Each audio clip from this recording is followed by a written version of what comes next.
Sophie rentrait chez elle ce soir-là, le cœur battant d'une excitation secrète, quand elle surprit sa belle-mère, Marguerite, penchée sur son bureau, une lettre froissée à la main. Les mots intimes adressés à une femme nommée Élise sautaient aux yeux. Et le regard de Marguerite, un mélange de choc et de dégoût, figea Sophie sur place. En un instant, le fragile équilibre de sa vie de femme mariée, mère de famille, vola en éclats, laissant place à une tempête qu'elle n'avait jamais imaginée. Sophie referma la porte derrière elle avec un clic discret. Mais il résonna comme un coup de tonnerre dans l'appartement haussmannien du quartier latin à Paris. Marguerite se redressa lentement, la lettre tremblant entre ses doigts manucurés. « Sophie. Qu'est-ce que cela signifie » demanda-t-elle d'une voix basse. Presque un murmure, mais chargé d'une accusation muette. Sophie sentit son estomac se nouer. Elle avait toujours su que ce jour viendrait peut-être. Mais pas comme ça. Pas avec Marguerite. Cette femme rigide, ancrée dans les traditions catholiques de sa Bourgogne natale, qui avait élevé son fils unique avec une main de fer dans un gant de velours. « Ce n'est pas ce que vous croyez, balbutia Sophie. Mais les mots sonnaient faux même à ses propres oreilles. Elle s'approcha, tentant de reprendre la lettre. Mais Marguerite la serra plus fort. « Élise ? Une femme ? Tu es mariée à mon fils. Sophie. Vous avez 2 enfants. » Les yeux de Marguerite s'embuèrent. Non de tristesse, mais d'une colère contenue, forgée par des décennies de conformité sociale. Sophie s'assit sur le bord du lit, les jambes flageolantes. Comment expliquer ? Comment avouer que son mariage avec Pierre était une façade ? Un choix dicté par la pression familiale ? Par la peur du rejet ? Élise était entrée dans sa vie comme un rayon de soleil perçant les nuages. Lors d'un atelier d'écriture à la Sorbonne, où leurs regards s'étaient croisés pour la première fois. Ce soir-là, la confrontation dura des heures. Marguerite, avec son chignon impeccable et son collier de perles, incarnait tout ce que Sophie avait fui en secret, les attentes d'une société française encore imprégnée de normes hétérosexuelles, malgré les avancées des lois sur le mariage pour tous. Pense à Pierre. Pense aux enfants, insistait Marguerite. Tu vas détruire cette famille. Sophie sentait les larmes monter. Mais elle refusa de céder. Et moi ?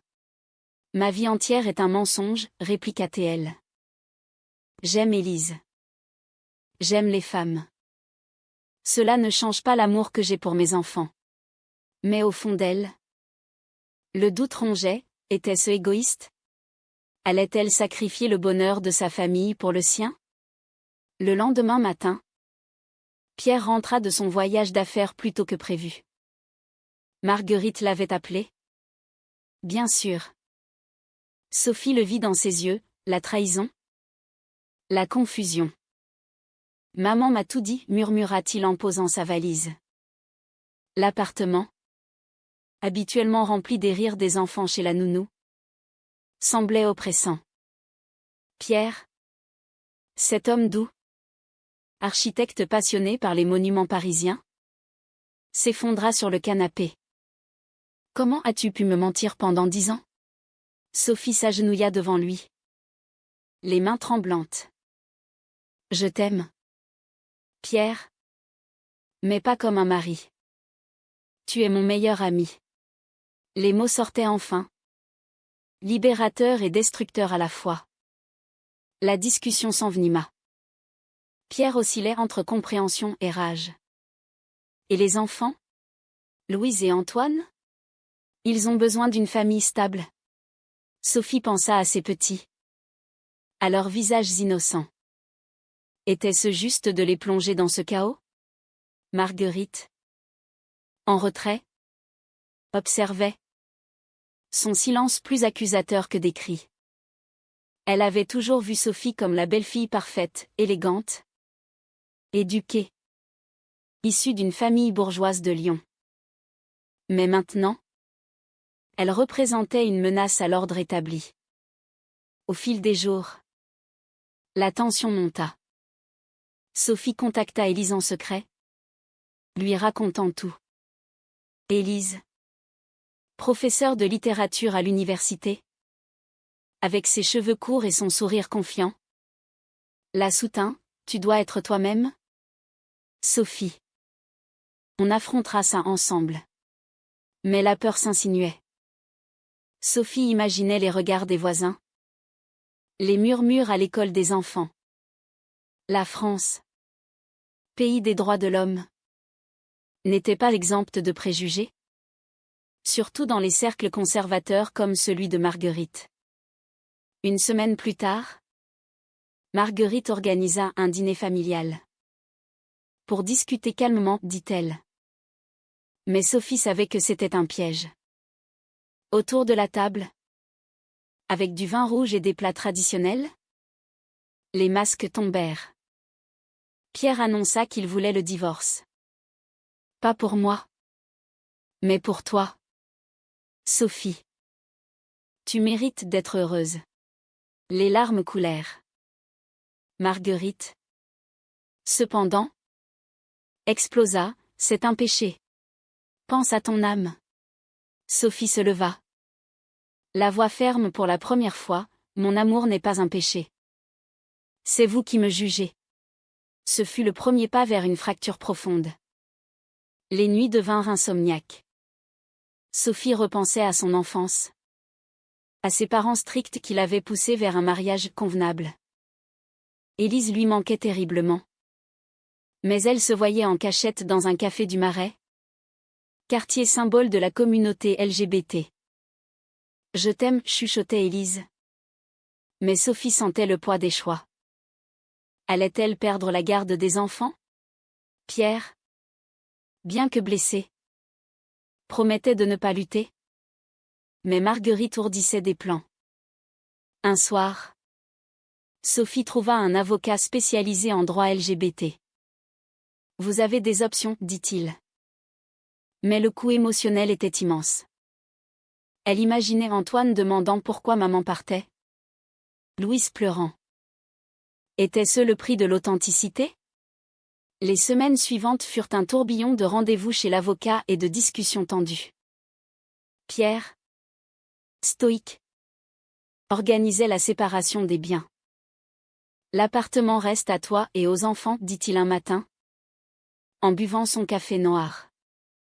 Sophie hocha la tête, reconnaissante. Mais le vide grandissait. Marguerite, de son côté, ne lâchait pas. Elle appelait quotidiennement, alternant supplications et menaces voilées. Si tu pars avec cette femme, je dirai tout à la famille élargie. Sophie frissonna. La famille de Pierre était étendue, conservatrice, avec des oncles prêtres et des tantes impliquées dans des associations catholiques. Élise proposa de rencontrer Pierre. Pour montrer que je ne suis pas une menace. Sophie hésita, mais accepta. Le rendez-vous eut lieu dans un parc du Luxembourg, sous un ciel gris parisien. Élise, avec son élégance naturelle, serra la main de Pierre. Je respecte ce que vous avez construit. Pierre, poli mais distant, répondit, Sophie est libre. Mais les enfants passent en premier. L'échange fut civil. Mais Sophie sentit la jalousie latente de Pierre. Plus tard, seule avec Élise, elle confia, j'ai peur de tout perdre. Élise l'embrassa doucement sur le front. On construira quelque chose de vrai. Mais la société s'immisça. À l'école des enfants, des rumeurs circulèrent. Une mère, amie de Marguerite, avait jasé. Louise rentra en pleurs. Maman, pourquoi les autres disent que tu aimes les filles? Sophie s'effondra intérieurement. Elle expliqua avec des mots simples, l'amour peut être entre deux femmes, Comme entre un homme et une femme. Louise. Du haut de ses 8 ans. Hocha la tête. Mais Antoine, plus jeune, semblait confus. Le soir, Pierre la confronta, c'est trop tôt pour eux. Sophie répliqua, c'est la réalité maintenant. Marguerite escalada. Elle invita Sophie à un thé chez elle. Dans son appartement bourgeois de Neuilly. Je veux t'aider, dit-elle. Mais ses yeux disaient autre chose. Elle sortit un dossier, des articles sur la thérapie de conversion. Interdite en France mais encore pratiquée en secret. Tu peux changer. Pour le bien de tous. Sophie se leva. Outrée. Changer? C'est qui je suis. Elle claqua la porte. Le cœur en feu. Ce fut le début d'une guerre froide. Élise, sentant la pression, douta. Et si on attend, proposa-t-elle un soir. Dans son petit appartement de Montmartre. Sophie refusa. Non. J'ai assez attendu. Mais au fond, les doutes la rongeaient, était-ce moral de briser une famille pour un amour naissant?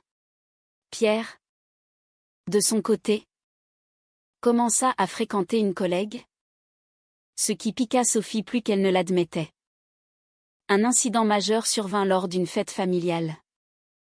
Toute la famille de Pierre était réunie pour l'anniversaire de Marguerite. Sophie y alla pour les enfants. Mais Marguerite, ivre de vin, lâcha la bombe, Sophie nous quitte pour une femme. Le silence tomba. Les regards se tournèrent vers elle. Un oncle marmonna, c'est contre nature. Sophie, tremblante, répondit, l'amour n'a pas de nature imposée. Pierre la défendit, laissez-la tranquille.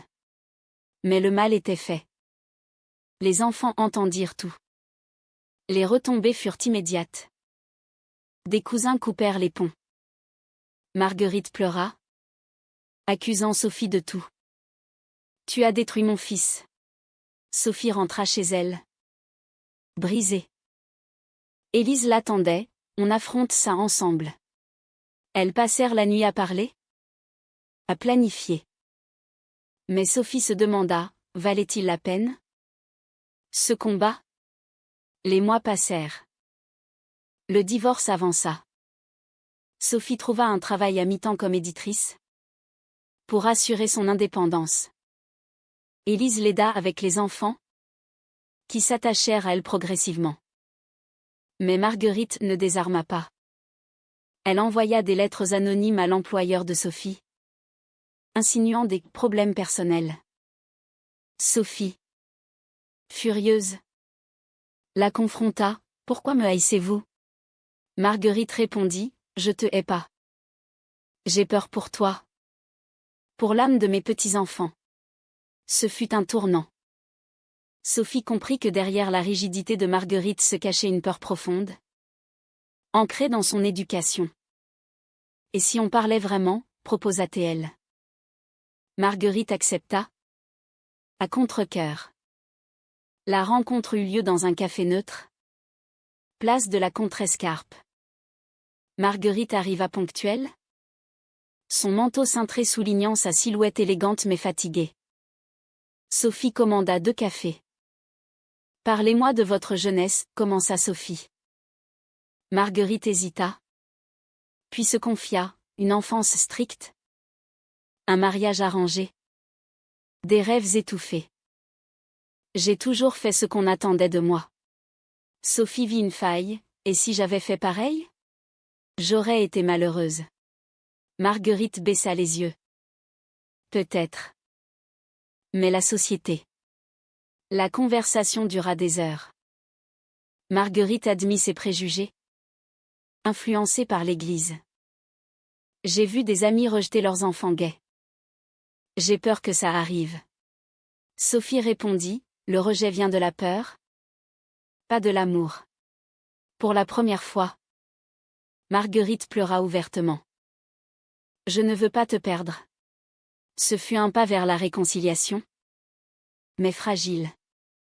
Pierre, informé, encouragea, maman change. Mais Sophie restait prudente.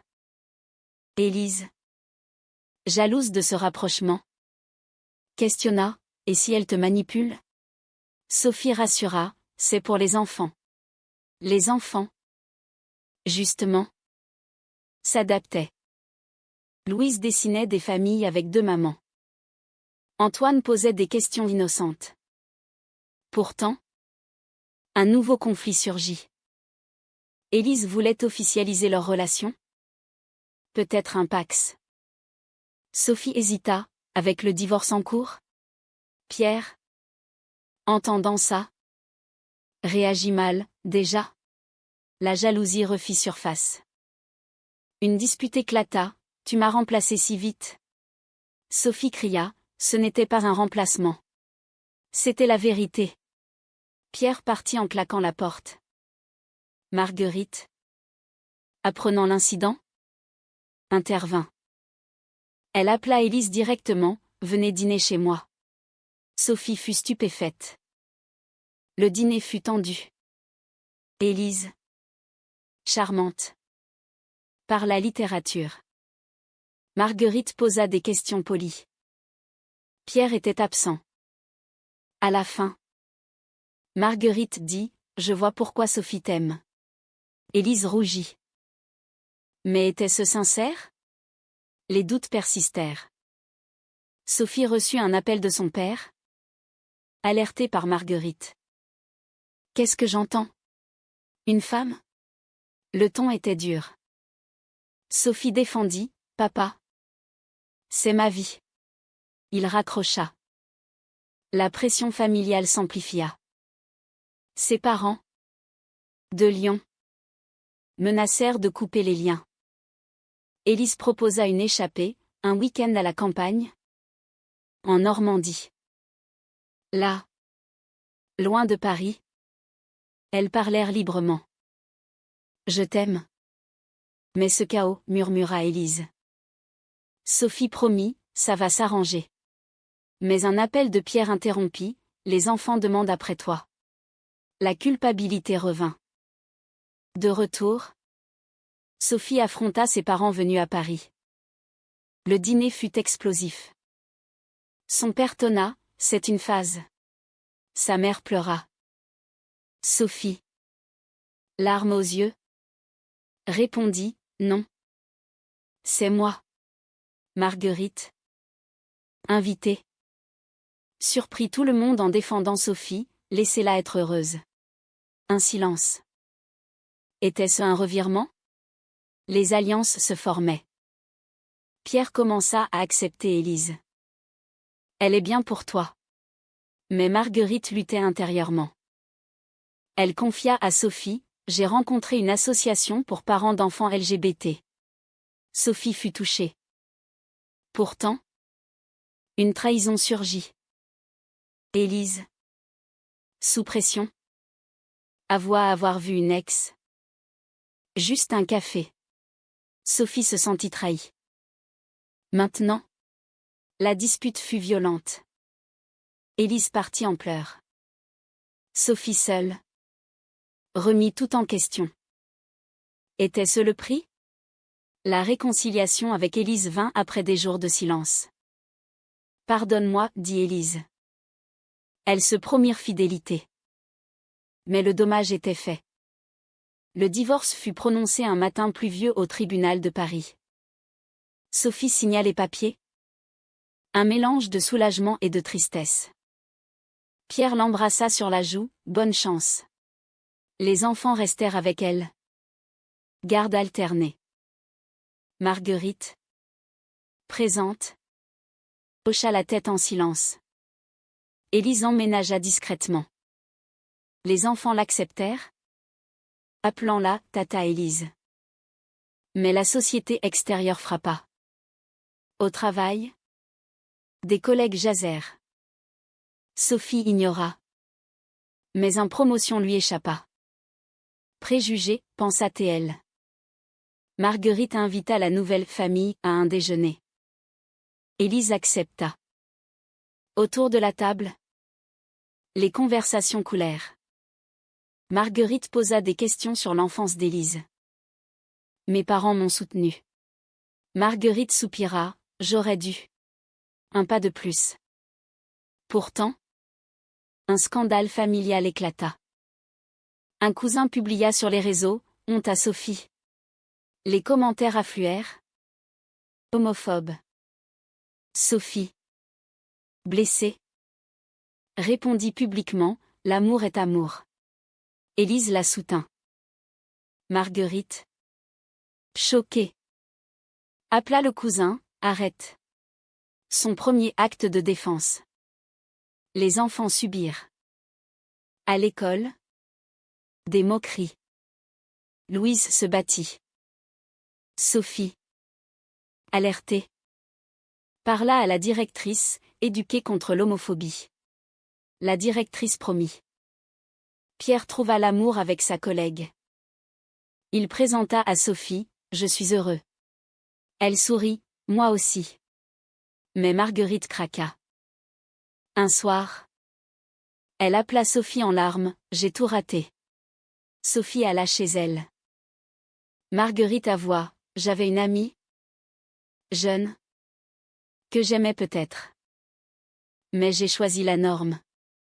Sophie étreignit, il n'est jamais trop tard. Ce révélation changea tout. Marguerite rejoignit une association LGBT. Volinté. Elle organisa un dîner avec Élise et Pierre. L'atmosphère fut chaleureuse. Pourtant, un dernier conflit. Élise voulut un enfant ensemble. Sophie hésita, avec mes deux déjà. La discussion fut profonde. C'est égoïste. Pierre conseilla, suivez votre cœur. Sophie décida non. Pour l'instant. Élise accepta. Les mois passèrent. La famille se reforma. Atypique. Marguerite devint alliée. Les années suivantes consolidèrent les changements. Sophie et Élise se pacsèrent dans une cérémonie intime. Avec Pierre et Marguerite comme témoins. Les enfants grandirent. Ouverts d'esprit. Louise, ado, confia, je suis fière de toi. Maman. Marguerite, transformée, écrivit un blog sur son parcours. De la peur à l'acceptation. Elle aida d'autres familles. Pourtant, des cicatrices restaient. Sophie repensait aux pertes, amis, famille éloignée. Était-ce juste? Pierre se remaria. Sophie assista. Heureuse. Un jour, Marguerite tomba malade. À l'hôpital, elle murmura à Sophie, « Merci de m'avoir ouvert les yeux. » Sophie pleura, « Merci de m'avoir accepté. » La guérison de Marguerite renforça les liens. Élise et Sophie voyagèrent. Enfin libres. Mais au fond, Sophie questionnait, les choix étaient-ils corrects? La vie continua. Avec ses joies et peines. Est-il juste de prioriser son bonheur personnel au risque de blesser sa famille? Ou le sacrifice de soi est-il la vraie morale?